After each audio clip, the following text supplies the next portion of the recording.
What's going on, guys? Conference Championship Sunday. Going to go over some trends here. We'll talk sides, over-unders, and referees, so we got a lot to get through.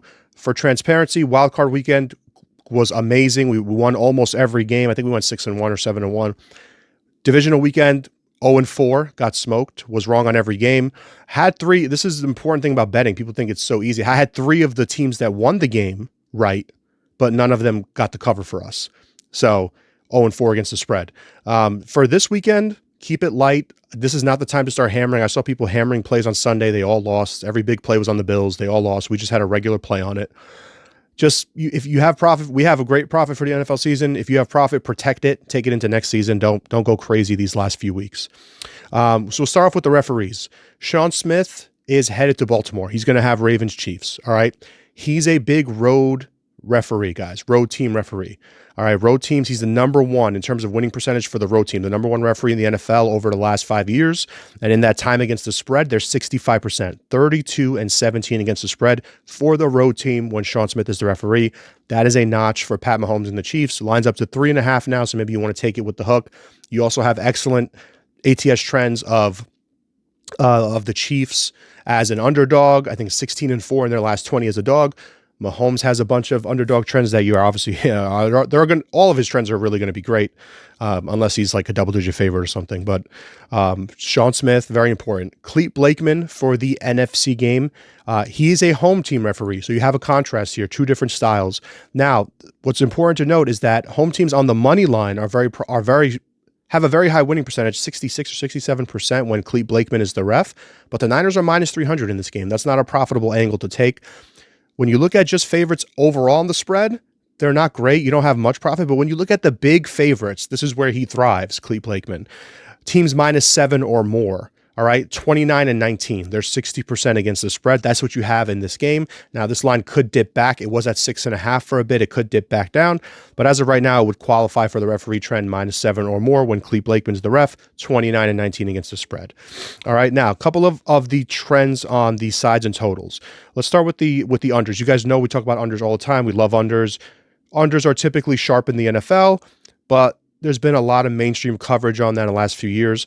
One of the biggest misconceptions is, yes, unders do well in the wild card and divisional round. They do not do well in the conference championship round, okay? Over the last 25 years, the over is actually 25-15 in this round. That's 62.5%. So watch out for that. You got a total of, I think it's 44.5 for the Chiefs-Ravens game. It's 51 for the Niners-Lions game.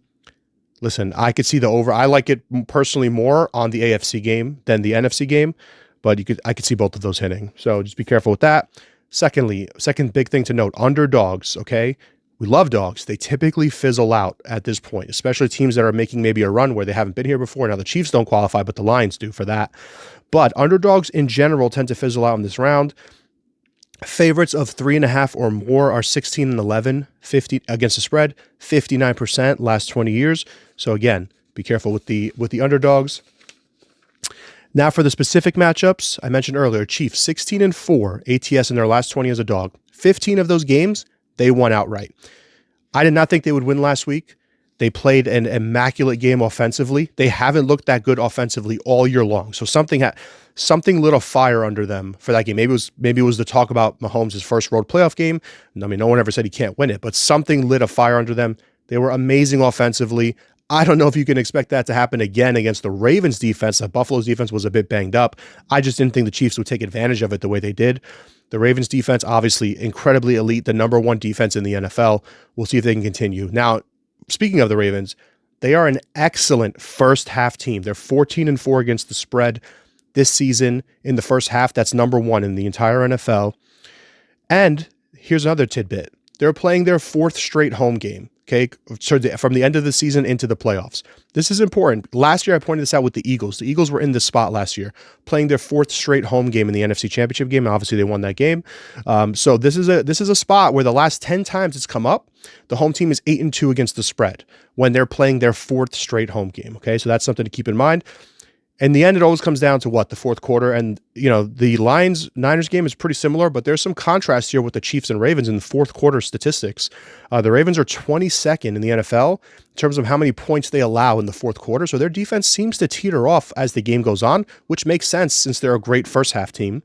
And the Chiefs, though, third in the NFL in terms of points allowed in the fourth quarter. Their defense seems to ramp it up. Second half unders also insanely. I think the Chiefs are over 65% to the second half under this season. So again, lending to the idea that these teams start early.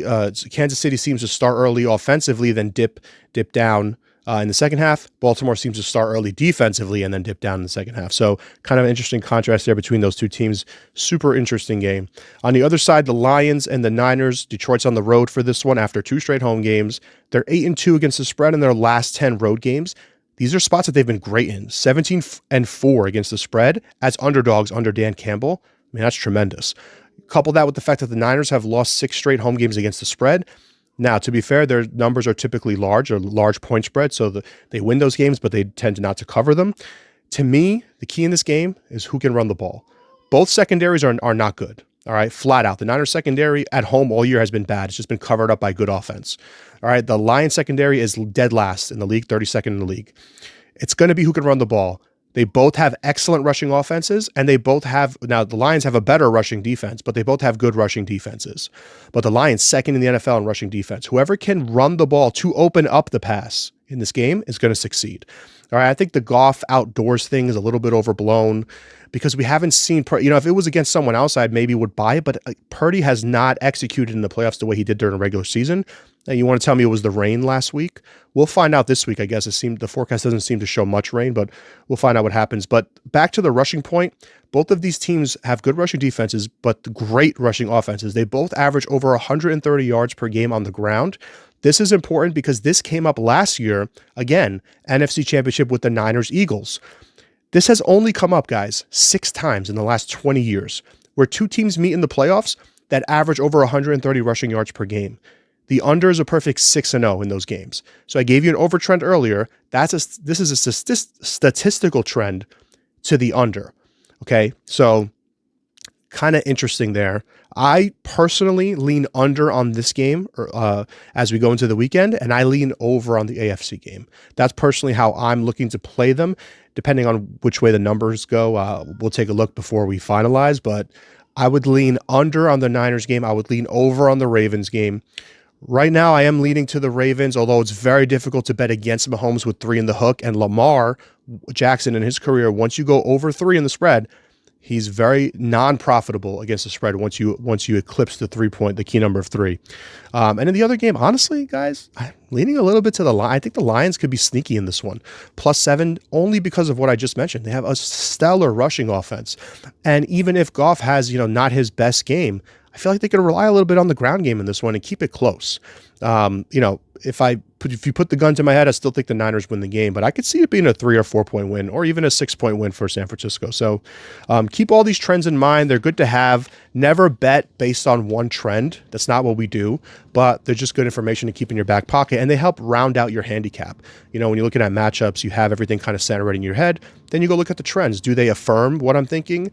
Do they go against what I'm thinking? Are they strong enough to where maybe I change my mind, or do I still feel strongly about what I was feeling before? That's kind of the process, and the process is always changing because this shit is hard. It's not easy to be a profitable sports bettor, all right? So thank you guys for watching. As always, subscribe down below. More YouTube content coming. Catch y'all later.